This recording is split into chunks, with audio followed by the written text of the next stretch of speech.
Olá, povo de Deus, segunda-feira da 15ª semana do Tempo Comum, 12 de julho de 2021.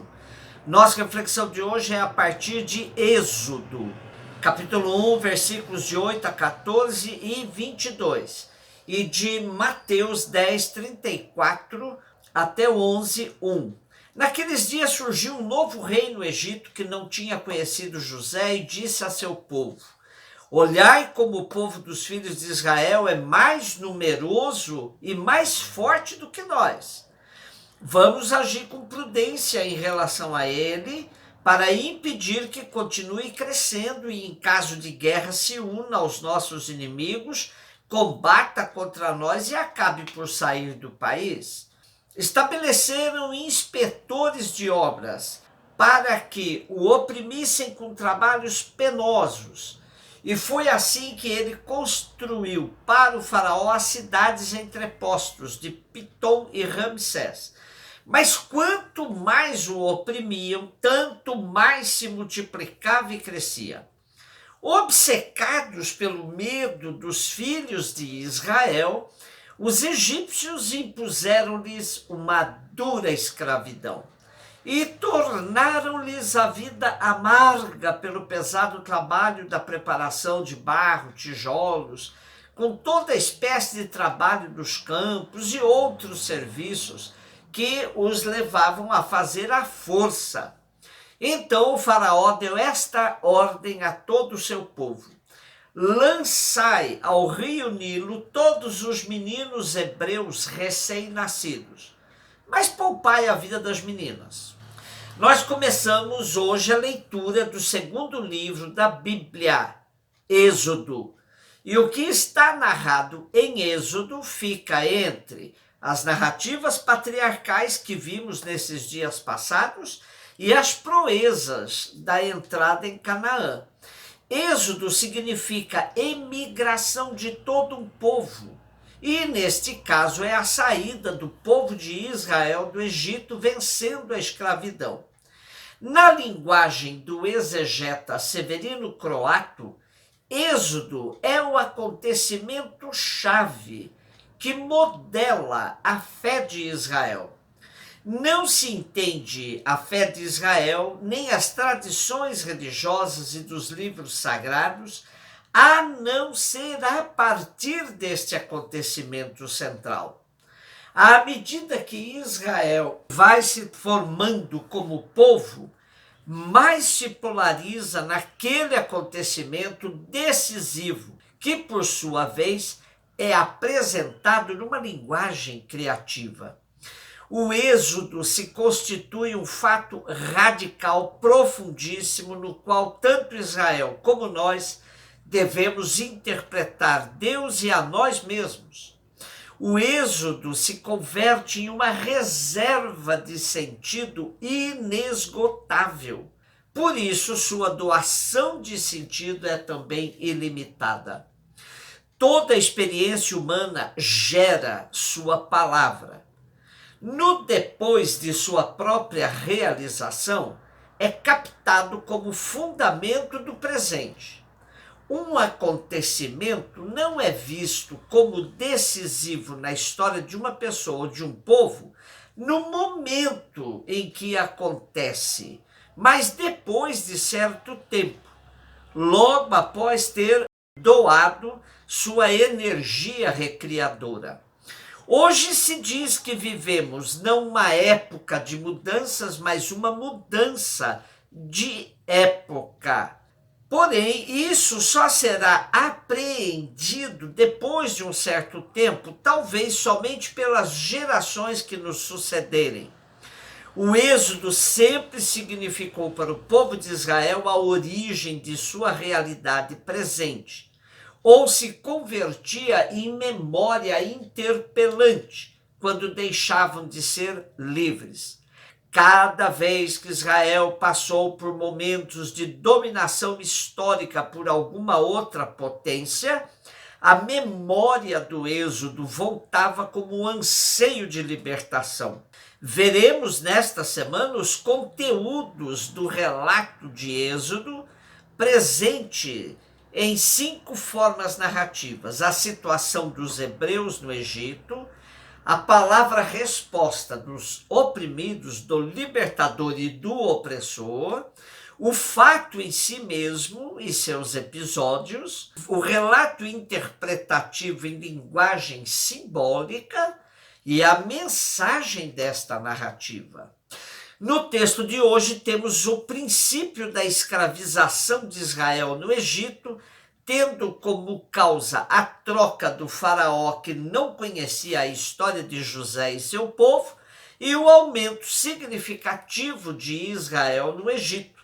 E para impedir que os israelitas aumentassem ainda mais, foi-lhe imposta pelos egípcios uma dura escravidão, mas de nada adiantou.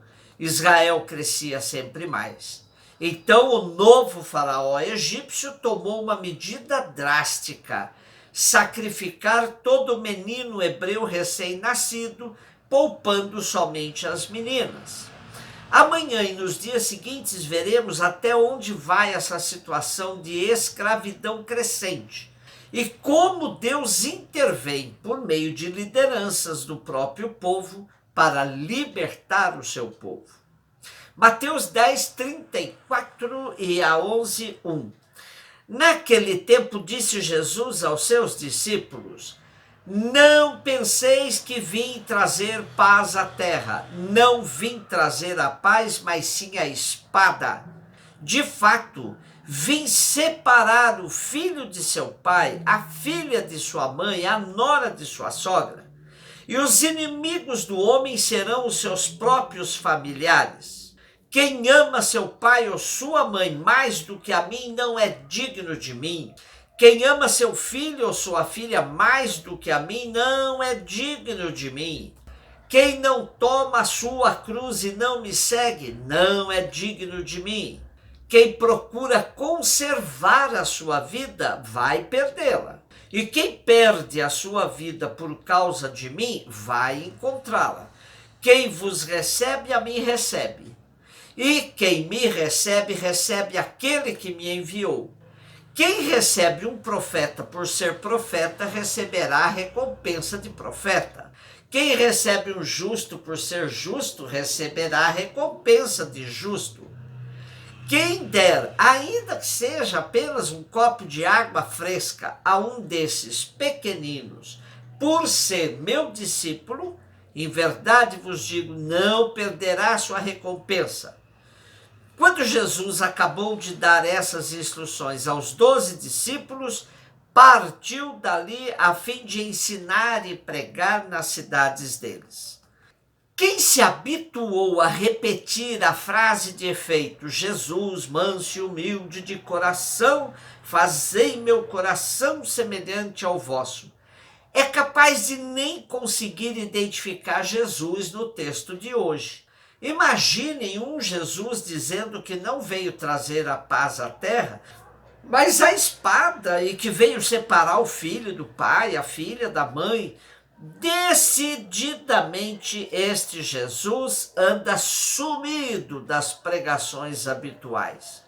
O povo brasileiro foi educado para ser manso, para fugir de conflitos, para fugir da luta. Ainda que o hino cante que um filho teu não foge à luta. Não, nossos ouvidos não estão habituados a discursos mais radicais como esse de Jesus no capítulo 10 de Mateus.